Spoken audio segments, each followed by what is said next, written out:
Bismillahirrahmanirrahim. Assalamualaikum warahmatullahi wabarakatuh. Kembali lagi dengan saya, Rizky Irfani, yang kali ini kita akan mencoba membahas tentang penginderaan jauh. Apa itu penginderaan jauh? Mari kita bahas dari yang mulai dari yang paling dasar, yaitu tentang pengertian dari penginderaan jauh. Kita mencoba mengambil salah satu pengertian penginderaan jauh dari salah satu ahli yang sudah sangat terkenal di bidang ini. Beliau mengatakan bahwa penginderaan jauh itu adalah sebuah ilmu atau seni untuk bisa mendapatkan sebuah informasi mengenai suatu objek eh, dengan tahapan-tahapan melalui analisis data, kemudian yang paling penting itu adalah tanpa melakukan kontak langsung dengan data ataupun dengan informasi yang akan kita dapatkan terhadap objek itu sendiri.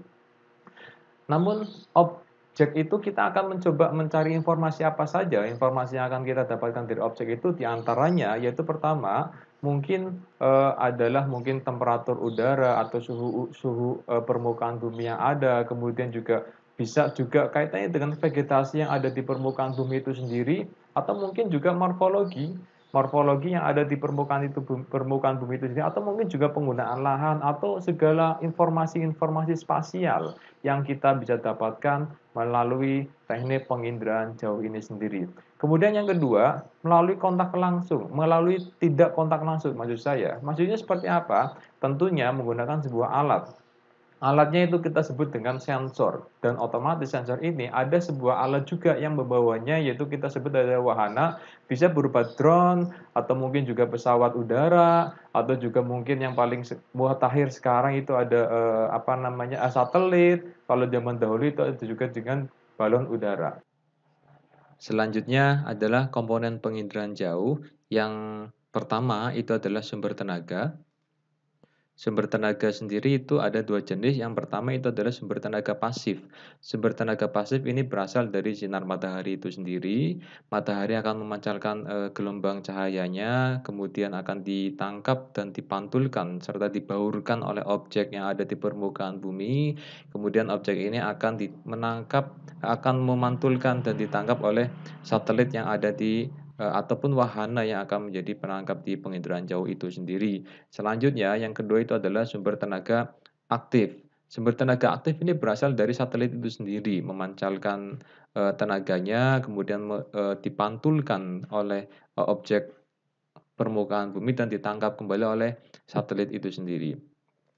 Selanjutnya, setelah kita membahas tentang sumber tenaga ini, sumber tenaga seperti yang tadi kita sudah sampaikan bahwa merambatnya itu melalui atmosfer.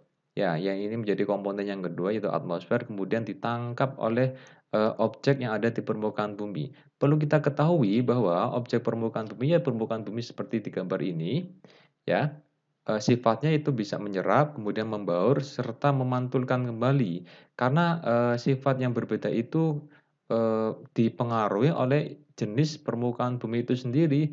Salah satunya contohnya ada yang gelap dan halus semacam ini, kemudian juga ada yang kasar, ada yang terang semacam ini, dan kita bisa identifikasi, kemudian kita bisa simpulkan, analisis dan simpulkan jenis objek apa yang ada di dalam citra penginderaan jauh ini. Namun penjelasannya dan pembahasannya ini akan menjadi submateri selanjutnya, yaitu tentang interpretasi citra penginderaan jauh.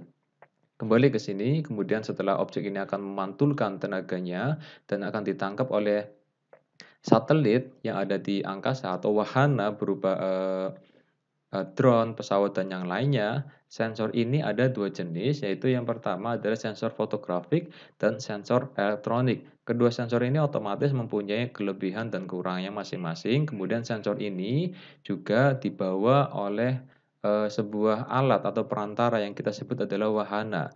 Wahana itu sendiri terdiri dari ada drone, kemudian pesawat, baik itu pesawat yang terbang rendah ataupun terbang tinggi, kemudian juga ada balon udara, dan yang paling tinggi itu adalah menggunakan satelit.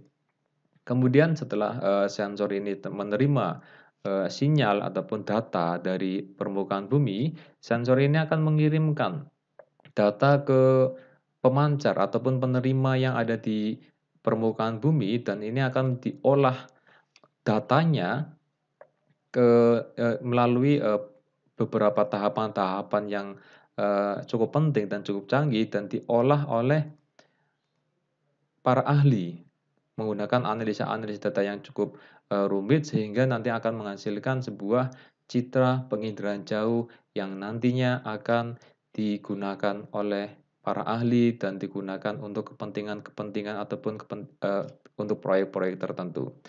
Mungkin itu yang bisa kita pelajari kali ini. Terima kasih sudah menonton dan jangan lupa like dan subscribe YouTube saya di Irfan Gio. Saya akhiri. Assalamualaikum warahmatullahi wabarakatuh.